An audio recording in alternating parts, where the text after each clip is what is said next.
আচ্ছা, আসসালামু আলাইকুম। আজকে আমাদের নতুন অধ্যায় হলো মানব সাহিত্যের হিউম্যান ফিজিওলজি তৃতীয় অধ্যায়, তাই না? তো এই অধ্যায় প্রথমে দেখো কিছু বিষয়, এগুলো হলো এমসিকিউর জন্য আমাদের মনে রাখতে হবে সব সময়ের জন্য। যেমন দেখো যে শ্রেণী, বর্গ আর গোত্র, মানুষের শ্রেণী বিন্যাসের যেটা, হ্যাঁ, যে শ্রেণী হলো ম্যামালিয়া। এই ম্যামালিয়া থেকেই যে ল্যাটিন শব্দ মাম্মা থেকে আসছে।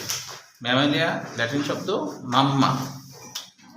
ম্যামালিয়া ল্যাটিন শব্দ কি? মাম্মা থেকে আসছে। মাম্মা মাম্মা থেকে আসছে, যার অর্থ স্তন্যপায়ী বা দুধদানকারী। স্তন্যপায়ী। এই যে পৃষ্ঠা হলো তোমার নতুন বই কি? না স্যার, আর আরেকটু উল্টাও, একটা বুঝাবো। পুরাতন বই 141 আছে আমারটা। আরেকটু উল্টাও। 43 থেকে তো শুরুই আমাদের। এই যে মানব সাহিত্য আগে একটা পৃষ্ঠা আছে। আরেক পেজ আছে। ও, এখান থেকে তো হ্যাঁ ওইখানে। এখানে এমসিকিউ আছে কিছুটা, হালকা পাতলা এমসিকিউ দেয়, অ্যাডমিশনে দেয়। হ্যাঁ, সবকিছু এরকম হচ্ছে কি? আচ্ছা, তাহলে দেখো মাম্মা মানে হলো স্তন্যপায়ী বা স্তন্য বোঝায়। হ্যাঁ, এই জন্য তো নাম হয়েছে মা বা মাম্মা বা আম্মা, বলে না? এইভাবেই না হয়েছে আর কি, হ্যাঁ, নামটা আর কি। তাহলে এটা মনে রাখবো, যাদের স্তন্যগ্রন্থি আছে, যারা দুধ পান করায়, এরকম যারা, তারাই। হ্যাঁ, এখন মুরগি কিন্তু মামালিয়ার মধ্যে পড়বে না। মুরগি কি দুধ পান করায় না, তাই না? মুরগি, হাঁস তারা করায় না কিন্তু, ঠিক না? তাহলে যারা করায়, গরু, ছাগল সবাই। হ্যাঁ, গরু দুধ পান করায় বলে গরুকে হিন্দুরা ধরো মা মনে করে, তাই না? হ্যাঁ হ্যাঁ কুকুরকেও তো হ্যাঁ, অবশ্যই। না, যেমন একটা বাঘই এই কথা বলছে, আফসোস করে ফেসবুকে দিচ্ছে। একটা বাঘ আফসোস করে বলছে যে, আচ্ছা তোমরা যে গরুকে মা বলো, গরু দুধ দেয় তাই, আরে আমিও তো দুধ দিই, আমাকে মা বলো না কেন? না, ওকে তাও সম্মান করা হয়, মামা বলা হয়, কিন্তু মামা, বাঘকে মামা বলা হয়। দুইটা মা, হ্যাঁ, মামা বলা হয়। এটা স্কয়ার সম্মান। এখন মায়ের কি মামা মানে মায়ের ভাই। হ্যাঁ, মায়ের ভাই এরকম খায় না, এটা কেমন? হ্যাঁ, ভাই ভাই। আচ্ছা, তারপরে দেখো বর্গ মনে রাখবা, প্রাইমেটস। এই দেখো প্রাইমেটস নামকরণটা কেন হয়েছে, এই কথা বলো না, লিখে নাও।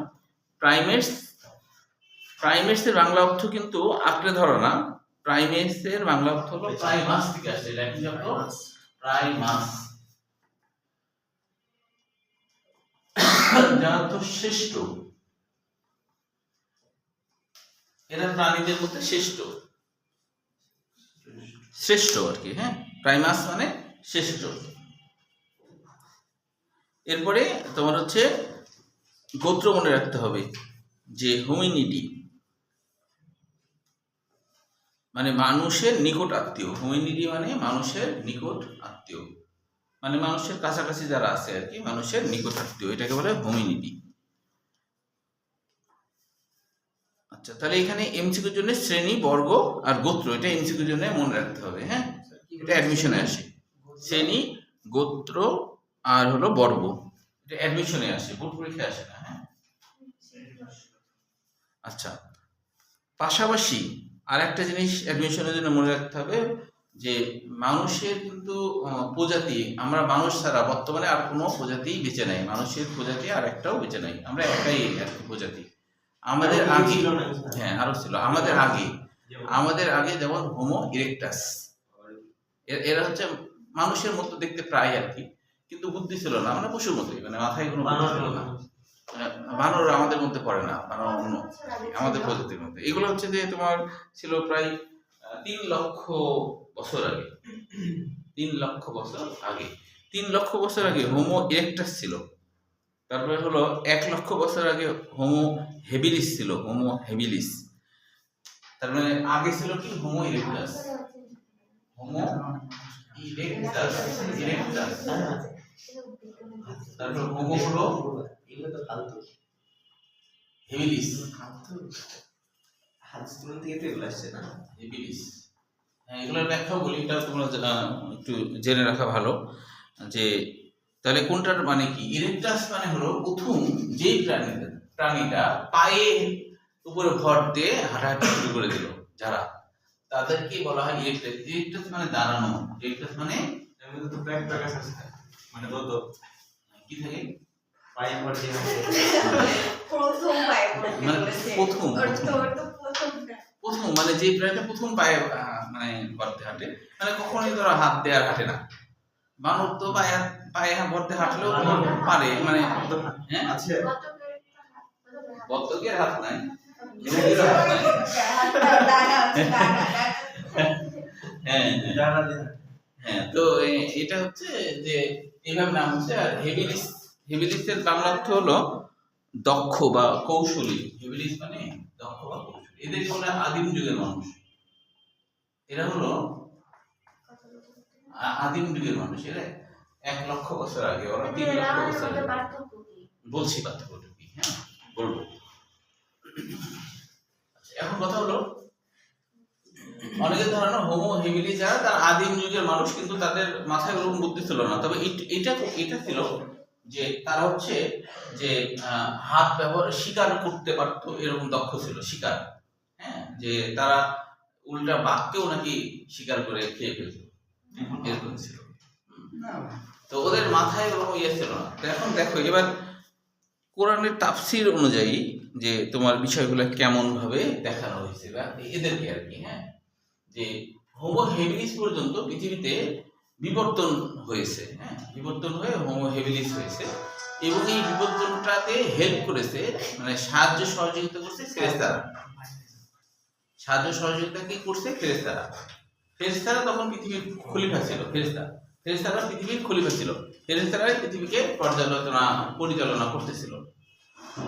এরপর যখন হোমো হেবিলিস হয়ে গেল, এরা খুব বেশি পরিমাণে মারামারি রক্তারক্তি করতো, একে অপরকে মেরে ফেলতো, সারাক্ষণ মানে খাদ্য খাবার নিয়ে মারামারি লেগেই থাকতো, বুঝছো? তো এইটা এরকম যখন হচ্ছিল, তখন আল্লাহ ফেরেশতাদের বলল, আমি পৃথিবীতে যে এরকম হোমো হেবিলিস দক্ষ কিছু মানুষ বানাবো। তো তখন হলো যে এরা বলল যে ফেরেশতারা তখন প্রতিবাদ করলো, আল্লাহ যে তুমি কেন বানাবা, কারণ এরা তো মারামারি করে, রক্তারক্তি করে। তো তাফসীরে বলা হচ্ছে ফেরেশতারা কিভাবে বুঝলো যে মানুষ বানালে মানুষ মারামারি করবে, রক্তারক্তি করবে?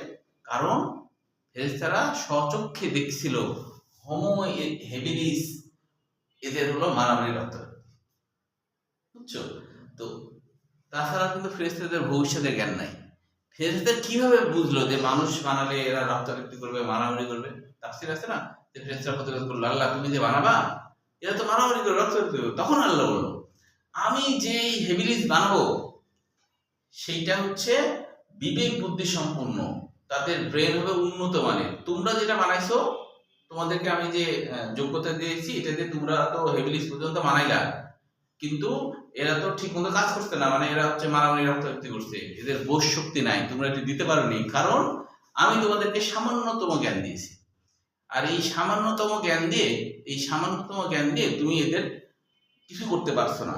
তাই আমি যেটা বানাবো, আমি যে হেবিলিসটা বানাবো, দক্ষ মানুষ বানাবো, সেইটা হলো অনেক আপডেটেড মডেলের হবে। তারা এরকম মারামারি রক্তারক্তি করবে না। তো এই কারণে যদি মানুষও যদি মারামারি রক্তারক্তি করে, তখন আমরা মানুষকে কি বলি? অমুকের বাচ্চা, তমুকের বাচ্চা। কারণ কি? মিলছে না, যে মিলছে না, তো বুঝতে পারছো? মিলছে না, রে এই মিলছে না বলে আমরা তখন আর মানুষের বাচ্চা বলে গাল দিই। হাতির বাচ্চা না না, আরো খারাপ খারাপ, তাই না? যেমন ধরো যে ডিওজি সাহেবের বাচ্চা বলে না, অনেক কমই আসছে। হ্যাঁ, থেকে এর থেকেও আরো আরো আছে, তাই না? যাই হোক, অমুকের বাচ্চা, তমুকের বাচ্চা, এগুলো বলে। আরাম দিছে বাচ্চা। হ্যাঁ, অনেকে বলে জানোয়ারের বাচ্চা, মানে এর মধ্যে যত আছে আর কি। হ্যাঁ, তো এখন একজন বলছে একটা মানুষকে তুমি যদি জানোয়ারের বাচ্চা বলো, তাহলে কিন্তু সে খুবই খেপে যাবে না? কিন্তু তুমি যদি তাকে বলো সাবাস বাঘের বাচ্চা, ও খুব খুশি। আচ্ছা, বাঘ কি জানোয়ার না? তাহলে ওটাতে রাগ করে না কেন? বাবা দিচ্ছে। ও, বাবা দিচ্ছে, আচ্ছা। তো জানোয়ারের বাচ্চা বলে বলবে, মনে করে নাও তুমি হাতি বা বাঘ, তাই না? তো তখন খেপে যাবে, তাই না? হ্যাঁ। আবার কাউকে তো কিন্তু গালি দিয়ে ছোট ছোট প্রাণীর বাচ্চাও বলে না, যেমন মুরগির বাচ্চা, হাঁসের বাচ্চা এগুলো বলে না কিন্তু, তাই না? কিছুর বাচ্চা হ্যাঁ, কিছুর বাচ্চা কিন্তু এগুলো বলে না। আচ্ছা, তাহলে তাফসীরটা বললে হয় না, হ্যাঁ? যুক্তি আছে এগুলো ভালো প্রাণী হালাল প্রাণী হালাল প্রাণী, ও আচ্ছা, এগুলো বললে সমস্যা নেই। না সমস্যা আছে স্যার তাও সমস্যা আছে। এটাতেই সমস্যা আছে তাহলে বুঝতে পারছো, মানুষ আসলে যে রাগ করে যে বলে, যে মানুষ সে কিন্তু অনেক দক্ষ হবে, তার মধ্যে এরকম বৈশিষ্ট্য থাকলে সে ওই হোমো হেবিলিসের মধ্যে চলে গেল। এরা কিন্তু আসলে জানোয়ার, এরা কিন্তু আসলে মানুষের সাথে এদের চেহারার কিছুটা মিল আছে, কিন্তু ব্রেনের সেটআপটা ফেরেশতাদের মাধ্যমে হয়েছে, ওই জন্য অত উন্নত হতে পারেনি। সেই জন্য যখন আল্লাহ মানুষ বানাতে চাইলো, তখন ফেরেশতারা এই কথা বলছিল যে তুমি যে বানাবা মানুষ, আমরা যেটা বানাইছি তুমি তো সেটাই বানাবা, তো এরা তো মারামারি করবে, রক্তারক্তি করবে। ফেরেশতারা কি করে জানলো এটা? ওরা যে স্বচক্ষে দেখছে হোমো হেবিলিস এই কাজটা করছে, হোমো হেবিলিস এই কাজটা করছে, তো ওইটা দেখেই বলছে যে এটা বানায় লাভ কি, মারামারি করে রক্তারক্তি করবে, বেকার কি হবে? তখন আল্লাহ বললো আমি যা জানি তোমরা তা জানো না, আমি তোমাদেরকে সামান্যতম জ্ঞান দিয়েছি, ওই জ্ঞানে তোমরা হোমো হেবিলিস পর্যন্ত বানাইছো, কিন্তু তোমরা তো বুদ্ধি দিতে পারোনি, আর আমি বুদ্ধি শুদ্ধি দিয়ে পাঠাবো, এরা এরকম মারামারি রক্তারক্তি করবে না, আর যদি করে তাহলে অমুকের বাচ্চা তমুকের বাচ্চা বলিস তখন। স্যার আজ থেকে হোমো হেবিলিস বলে গাড়ি দিব। হ্যাঁ, তা বলতে পারো। এখন মরে থাকবে এই হোমো বলতে কিন্তু সবগুলোই মানুষ হয়, হ্যাঁ, হোমো মানে আমরা বা মানুষ, আর আমরা যেটা আছে হোমো সেপিয়েন্স। তাহলে এইটার বাংলা কি? আমরা বুদ্ধিমান, ঠিকই ধরেছি। এটা বাংলায় কিন্তু আমরা বুদ্ধিমান, বুঝতে পারছো? তাহলে আগের গুলা সবই হলো ফেরেশতাদের তত্ত্বাবধানে হয়ে আসছিল, তখন ফেরেশতারাই এই পৃথিবীর প্রতিনিধি ছিল, খলিফা ছিল, আর মানুষ আসার পর মানুষকে খলিফা হিসেবে বানানো হয়েছে, ফেরেশতাদেরকে হটাই দিচ্ছে যে তোমরা এটা দায়িত্ব নিতে হবে না, মানুষ এটা দেখবে। ওই জন্য মানুষের পশু পাখিকে দেখাও মানুষের কাজ, কোনো জীবকে কষ্ট দেওয়া যাবে না, এটা মানুষের প্রতিনিধি, যেহেতু মানুষই সবকিছুকে দেখভাল করবে। কোনো প্রাণীকে তুমি যদি কষ্ট দাও একই রকম ভাবে পাপ হবে, কোরআনের নির্দেশ অমান্য হবে। অযথা তোমরা কোনো প্রাণীকে কষ্ট দিও না, অযথা মানে বিনা কারণে, হ্যাঁ, মানে কষ্ট দেওয়া যাবে না। এখন ধরো আমরা শ্বাস নেওয়ার সময় অনেক ব্যাকটেরিয়া মেরে ফেলি, এটা তো ইচ্ছা করে মারছি না, এটা তো ইচ্ছা করে মারছি না, বেঁচে থাকার জন্য সেটা ভিন্ন কথা, তাই না? বেঁচে থাকার জন্য ভিন্ন কথা, কিন্তু হচ্ছে এমনি এমনি ধরো যে একটা কুকুর এমনি হেঁটে যাচ্ছে, অযথা দিয়ে একটা ঢেল মারছে, এইটা যে কত বড় পাপ কাজ। ওই কুকুরও মনে করো যে তোমার নিশ্চয়ই গালি তো দেয়, আমরা বুঝি না দেয়, তাই না? ওর ভাষায় ঠিকই গালি টালি দেয়, বলে যে ফেরেশতারা ঠিকই বলছে, তোদের বানানোই ভুল ছিল, তাই না? কিভাবে উচ্চারণ করেছে না, এরকম একটা ঘটনা আছে যে এক কুকুর মনে করো যে বসে আছে, তো ওই কুকুরকে একজন একটা ছেলে ছোট্ট একটা ঢেল দিয়ে মারিছে। ছোট্ট ঢেলটা মারার কারণে অতটা রাগ করেনি, শুধু এইটুকু বলছে দূর ভাই আর কি করেন না, মানে ধুর ভাই আর কি করেন না, ওটা দূর ভাই আর কি করেন না,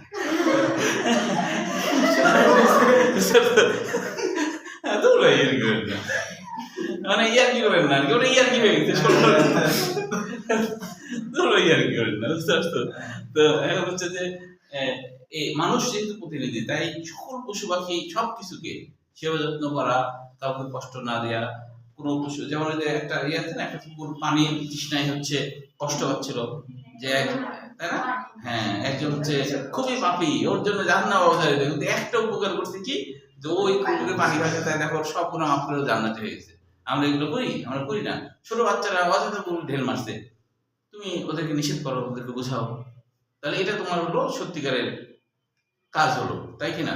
একটা কথা কি জানো, একটা কথা মনে রাখবা সবসময়, তুমি যেমন ধরো কথার কথা যে এখন ভোট কি বলে ইলেকট্রনিক্স কি জানা হয়েছে, বলছে ইঞ্জিনিয়ারিং হয়েছে, হ্যাঁ, আচ্ছা যেটাই হোক কিছুটা হইতে পারে, কিন্তু তারপরেও একটা কথা কি জানো, যে যারা ভোটে দাঁড়ায়, যে যত বেশি মানুষের কাছে যাইতে পারে, এখন ভোট কিনা দিয়ে হোক আর যেভাবে হোক, যত পরিচিতি অর্জন করবে সে তত বেশি জনসমর্থন পাবে।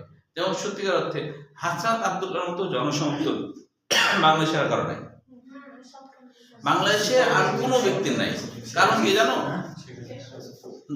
মানে কেন? কারণ বঙ্গবন্ধু বলো আর বঙ্গবল্টু বলো, যাই বলো, হ্যাঁ, আম, তারপরে জিয়া, শহীদ জিয়া, তো এরাও এরকম কথা বলেনি যেটা হাসান আব্দুল্লাহ বলছে, যে বলছে যে আমার নামে যদি আমার বাবাও কোনো সুপারিশ করতে আসে তাহলে সবার আগে আমার বাবাকে আগে দড়িতে বাঁধবেন, তারপরে পরে বিচার হবে, আগে দড়িতে বাঁধবেন। তো এরকম কথা কি বঙ্গবন্ধু শহীদ কেউ বলছে? ইতিহাস করে দেখো, এরকম কথা বলেনি। যদি বলতো তাহলে দুর্নীতি হতো। সবথেকে বেশি দুর্নীতি তো আসলে ওই সময় হয়েছে, ৭১-৭৪, সবথেকে দুর্নীতি হয়েছে, সব আমলেই কম বেশি হয়েছে, কিন্তু এরকম কথা তো বলেনি। তো দুর্নীতি করছে বলেনি, ৫১%। এখন যারা ধরো এমপি হয়েছে ৫১% তারপরেও জায়গা দিয়ে দিচ্ছে। মানে কি, যে হাসান আব্দুল্লাহর মতো ওরকম কিন্তু মানে এরকম রাজনৈতিক বক্তব্য, মানে দেশপ্রেম, এটা কিন্তু আর কারোর মধ্যে না। এই জন্য কিন্তু কত ভোটে জিতছে চিন্তা করা যায়। যে আমেরিকাও মনে হয় ভোট দিচ্ছে, কিছু সবাই তো দিবে না, মানে কিছু দিছে মনে হয়। হ্যাঁ, তো তার মানে হলো শুধু ধার্মিকতা আর সততা দিয়ে মানুষের মন জয় করা যায় না। মানুষের মন জয় করার জন্য সবার আগে যেটা দরকার সেটা হলো কি, দেশপ্রেম এবং মানব সেবা, জীব সেবা।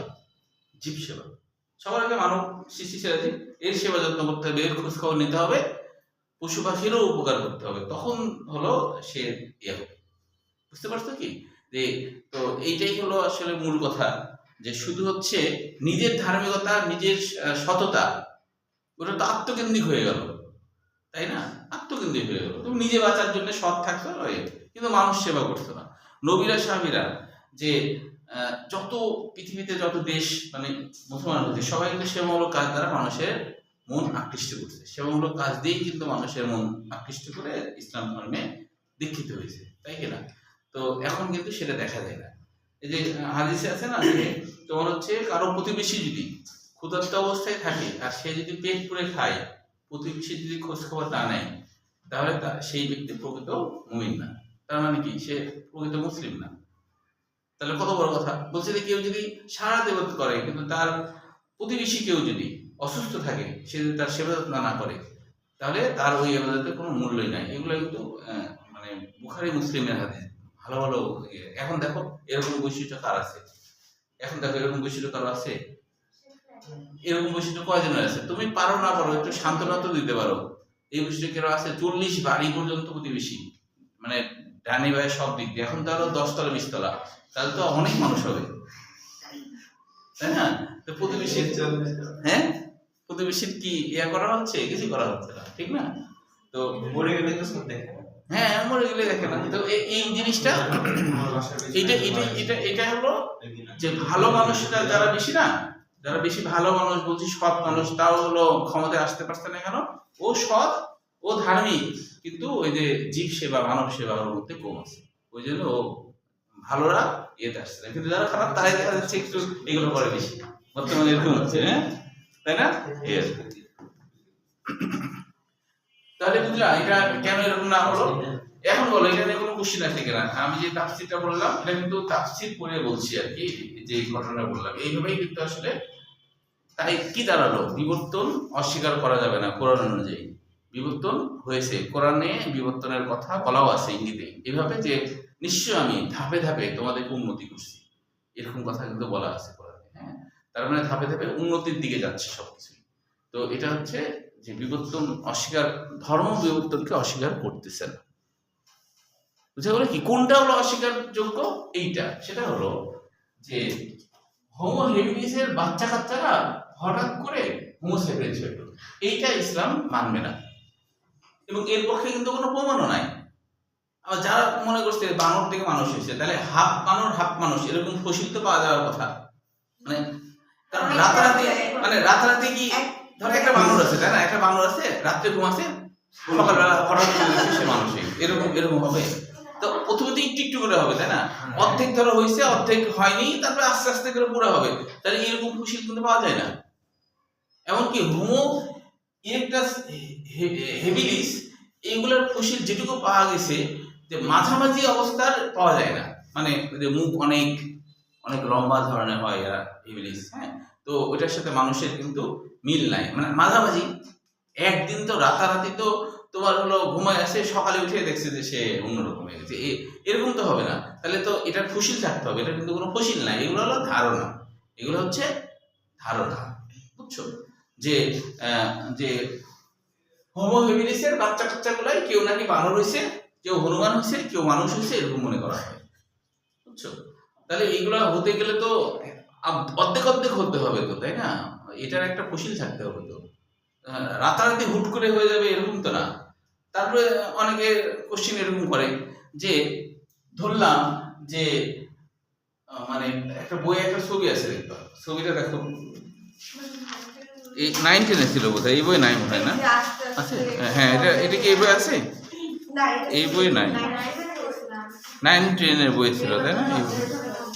এইটাতে এই বই নাই, তাই না? এই বই দেয়নি, 9-10 বই ছিল তাহলে, তাই না? 9-10 বই ছিল, বুঝছো? কি ছিল জানো, মনে আছে? আচ্ছা, মনে আছে হলো এরকম এরকম আছে যে তোমার দেখাচ্ছে কি, প্রথমে ধরো ছোট্ট, তারপরে বানর, তারপরে তাই না গরিলা। এখন কথা হলো যে মাঝের গোলার ফসিল কই? মাঝের গোলার ফসিল, মাঝের গোলার তো একটারও ফসিল নাই। মাঝের গোলার ফসিল থাকা লাগবে না? বা মাঝের গোলা বিলীন হয়ে গেল কেন? একটাও তো মাঝের গোলা নাই। হ্যাঁ, কিছু আসছে ধারণাগত ভাবে আর কি। হ্যাঁ, তো এইভাবে, তবে হোমো হেবিলিস পর্যন্ত যে বিবর্তন হয়েছে এটা কোরআন দ্বারাই বোঝা যায়। কারণ ফেরেশতারা কিভাবে জানলো? ফেরেশতারা কিভাবে জানলো যে এরা মারামারি করবে, রক্তারক্তি করবে? এদের চেহারা, এদের বৈশিষ্ট্য দেখেই জানতে পারছে। বুঝতে পারছো? এইটুকুই শুধু এমসিকিউর জন্য মনে রাখবা, আর কিছু লাগবে না। দেখো, মানুষের উৎপত্তি নিয়ে একটা লাইন কিন্তু লেখা আছে লাল করে, মানুষের, তার মানে কি জানেই না, কোনো চাক্ষুষ কোনো প্রমাণ নাই, কোনো সাইন্টিফিক কোনো প্রমাণই নাই, এগুলো সব ধারণা দিয়ে চলছে। ওই জন্য লিখছে এখনো পর্যন্ত পাইনি। হ্যাঁ, ভুল কিনারে পাইনি। এই আর কি। আচ্ছা, তারপরে এখান থেকে আর কোনো কোশ্চেন নাই, মানুষের অন্যান্য বৈশিষ্ট্য আসে না।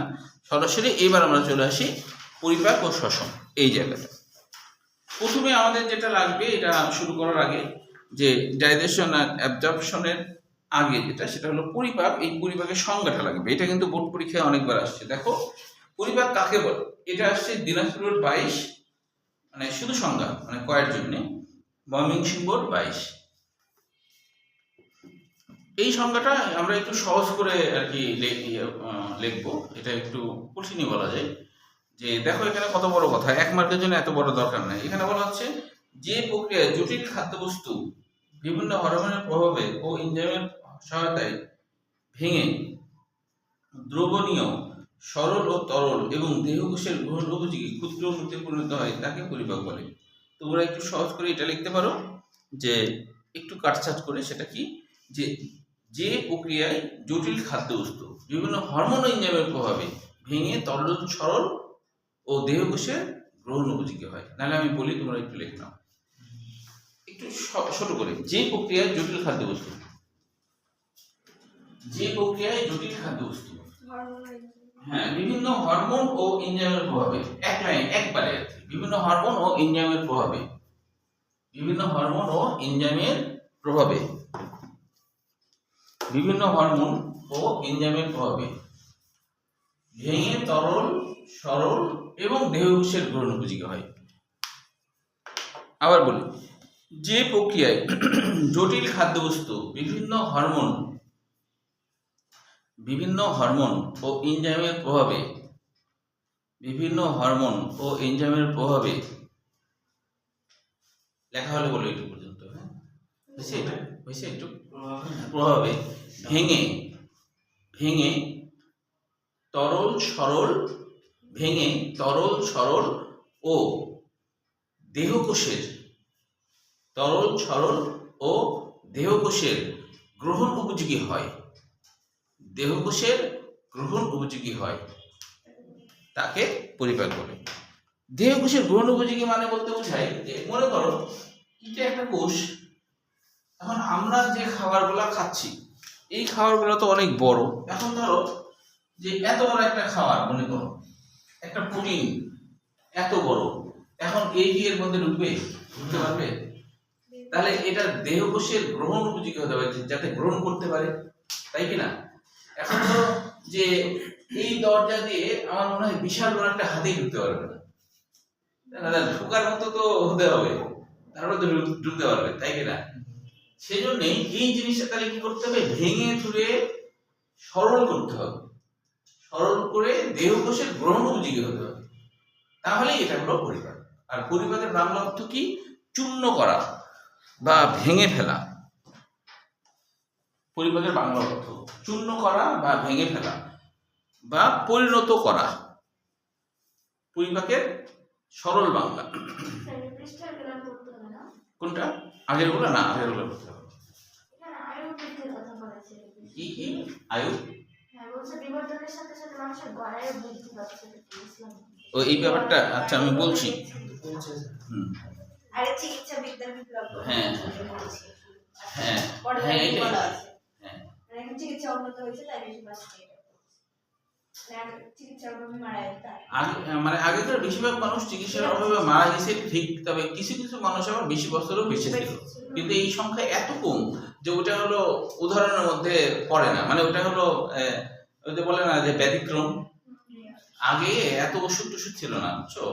মানে একটু বয়স হতে না হতেই প্রচুর অসুখ বিসুখ তাকে পায়ে বসতো। হ্যাঁ, তো 99% মানুষই তোমার হচ্ছে তাড়াতাড়ি মারা যেত, তাই গড়াই কম ছিল। কারণ কোনো কোর্স ছিল, যেমন ধরো যে ডায়রিয়া হয় না, কলেরা, ডায়রিয়া, এগুলোর ওষুধ ছিল না। হ্যাঁ, জ্বর হয়েছে মনে করো, কোনো ওষুধ নাই, তাহলে কি আমাদের কত হচ্ছে না, কত জ্বর টর হয় কিনা, কত জ্বর টর হয় না, কাশি হয়, তখন আগের মানুষ কাশিতে মারা যেত, কাশি ভালো হতো না, আস্তে আস্তে ফুসফুসে ইনফেকশন হয়ে যেত, মরে যেত। তো এই কারণে আগেকার মানুষ বেশি দিন বাঁচতো না। এখন হচ্ছে যে চিকিৎসা ব্যবস্থা উন্নত হয়েছে, এখন এগুলো হলে ধরো ওষুধ আছে, তাই না?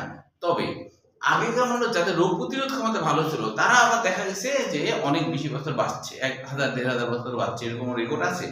এগুলো ব্যতিক্রম। মানে ধরো ওর রোগ প্রতিরোধ ক্ষমতা এত ভালো যে ওর অসুখই হয়নি, কিন্তু এগুলো তো উদাহরণ, মানে ব্যতিক্রমের মধ্যে পড়ে। কিন্তু বেশিরভাগ মানুষ যেহেতু মারা গেছে, তাই আগে হায়াত কম ছিল, তাই বলা হয়। এখন যেমন বলা হচ্ছে আজ থেকে নাকি 50 বছর পরে চিকিৎসা ব্যবস্থা এত উন্নত হবে যে তখন মানুষের হায়াত হলো 150 থেকে 200 বছর হয়ে যাবে। বড়ই দরকার কি বেশি কি হবে? হবে না এটা। না মানে 82